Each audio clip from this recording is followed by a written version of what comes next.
10h, 11h30.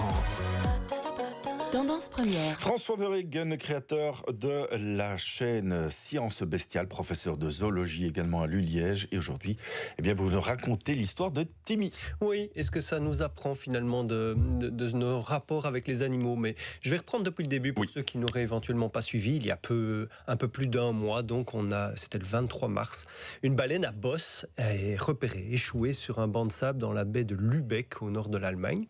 Et soyons clairs, la mer Baltique, c'est pas l'habitat naturel d'une baleine à bosse. C'est une mer quasiment fermée, trop peu salée et trop profonde pour ce mâle de 12 tonnes et 12 mètres de long. Les spécialistes supposent qu'il s'est perdu en suivant les bancs de harengs ou bien qu'il a été désorienté par le bruit sous-marin.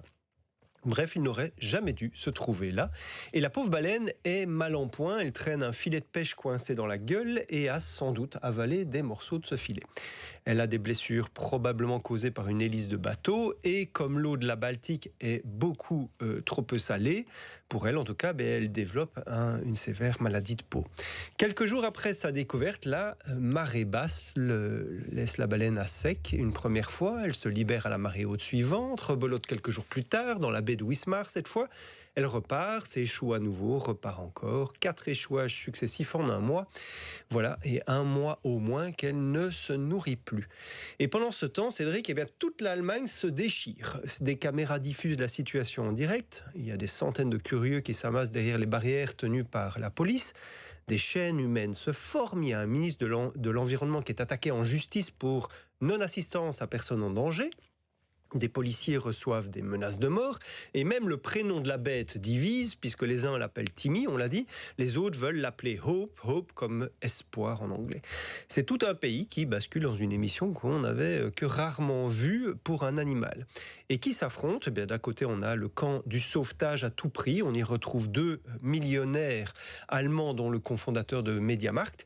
Ils ont affrété une opération privée avec des plongeurs, des scooters sous-marins, des coussins d'air gonflables et un immense filet hamac pour soulever la baleine et la remorquer normalement jusqu'à l'Atlantique.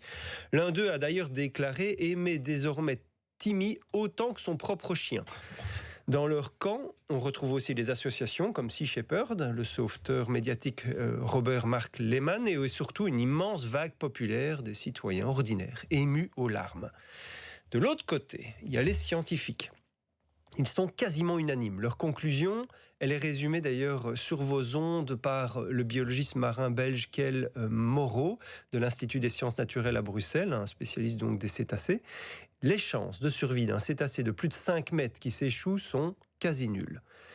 Quasi nul. Il y a une raison physiologique à cela, c'est que dans l'eau, le corps d'une baleine est porté par la poussée d'Archimède, mais une fois échouée, elle est écrasée par son propre poids, sa cage thoracique compresse ses organes, la circulation sanguine ralentit, les tissus musculaires se nécrosent, les poumons gonflent, voilà. À cela s'ajoute la surchauffe, puisque privée de l'eau qui dissipe sa chaleur, isolée par une épaisse couche de graisse, la baleine, elle cuit littéralement de l'intérieur. Et plus l'animal est gros, plus le piège se referme vite, et Timmy, il fait non pas 5 mètres, mais 12 mètres.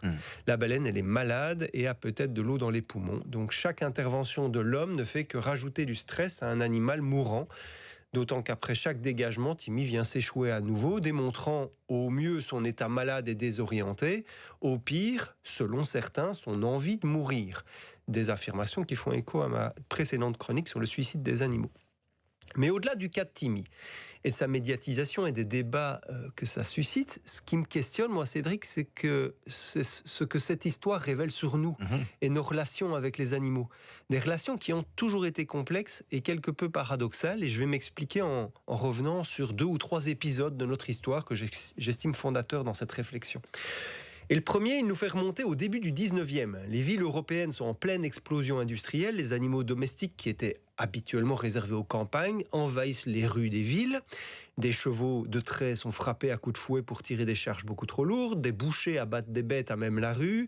Des mules qui s'effondrent de fatigue sur les pavés. Toute une violence quotidienne envers les bêtes, jusque-là qui était cachée aux yeux de la bourgeoisie, devient un spectacle urbain permanent. En 1849, à Paris, un militaire de carrière, le général Jacques Delmas de Gramont, est élu député. Profondément marqué par ces mauvais traitements, il propose à l'Assemblée nationale la toute première loi française de protection animale. Mais dans l'hémicycle, ses opposants se mettent à aboyer, à miauler, à hennir pour le ridiculiser, lui et sa loi. Je vous jure que j'invente rien. La loi passe quand même le 2 juillet 1850 et elle condamne, je cite, « ceux qui auront exercé publiquement et abusivement des mauvais traitements envers les animaux domestiques ». Publiquement. Le mot, il est crucial. Il ne s'agit donc pas d'interdire la cruauté, il s'agit d'interdire son spectacle. Faut pas qu'on le voit. Exactement. Battez votre cheval à mort dans votre ferme, il n'y a aucun problème. Faites-le dans un coin d'une rue, c'est une infraction. Il faudra plus d'un siècle pour que cette condition de publicité disparaisse du droit français. La loi Grammont, c'est donc moins l'acte de naissance de l'empathie pour les animaux que l'acte de naissance d'une règle sociale. La cruauté, c'est OK si on ne la voit pas. À la même époque, un autre phénomène illustre ce rapport ambigu à la visibilité, les zoos. Au XIXe siècle, les grandes capitales rivalisent de ménageries où l'on exhibe des lions, des éléphants, des girafes pour l'émerveillement du public. Mais ces établissements sont alors de véritables mouroirs, isolement dans des cages minuscules en béton, sans aucune stimulation. Les animaux y développent ce qu'on appelle aujourd'hui des stéréotypies, des tigres qui font les 100 pas, les ours qui balancent la tête de gauche à droite pendant des heures, et des éléphants qui se dandinent sur place. Des comportements pathologiques que les visiteurs longtemps ont pris pour des particularités amusantes des animaux. Jusqu'au jour où on a commencé à comprendre. Et c'est parce que le public a vu ces animaux dépérir qu'il a peu à peu exigé mieux. Et aujourd'hui, les parcs zoologiques modernes revendiquent une mission de sensibilisation et de conservation. Une fois encore, c'est la visibilité qui a été le déclencheur de changement. Et donc nous voilà en 2026, avec Timmy, une nation entière qui pleure pour une baleine diffusée sur les ondes radio et télé 24 heures sur 24. Pourtant, pendant qu'on se déchire pour Timmy, des dizaines de milliers de baleines anonymes meurent chaque année, percutées par des bateaux ou empêtrées dans les filets de pêche industriels, très loin des caméras. Des dizaines de millions d'animaux d'élevage sont abattus chaque jour en Europe, derrière les murs des abattoirs, et des milliards de poussins mâles sont broyés ou gazés vivants chaque année dans le monde. Pour eux, il n'y a pas de larmes, ni de prénom, ni de chaîne humaine. Le sort de Timmy, il est donc sans doute lui scellé, mais ce qui reste ouvert, c'est ce qu'on en retiendra finalement collectivement. Cette histoire, elle aura au moins eu le mérite de nous poser brutalement finalement la question: est-ce qu'on est capable de pleurer pendant un mois pour une baleine que nous voyons mourir, à qui on a donné un prénom et que l'on a médiatisé? Mais sommes-nous prêts à étendre cette empathie à tous les animaux que justement on ne peut pas voir?